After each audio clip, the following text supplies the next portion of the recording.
everybody, welcome back to my channel. In today's video we're going to be talking about some rumors that I heard on Twitter that Adoptme might be shutting down for good. All this drama kind of started with one tweet, and that tweet reads, "Please read the message below. We apologize, but this is what the team agreed on. We will be moving back to Treelands with a whole new team."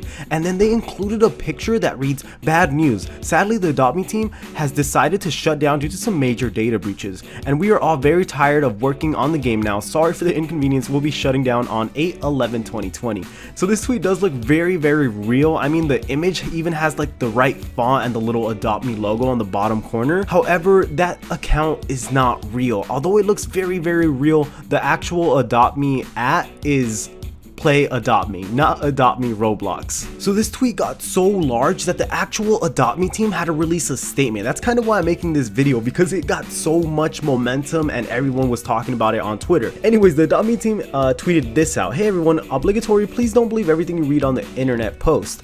People will spread rumors and lies about our game to cause chaos and gain clout. We're not going anywhere, and we love working on the game, and we love our community." So rest assured, you guys, Adoptme is not going anywhere. It was just like a false rumor spread on a fake account.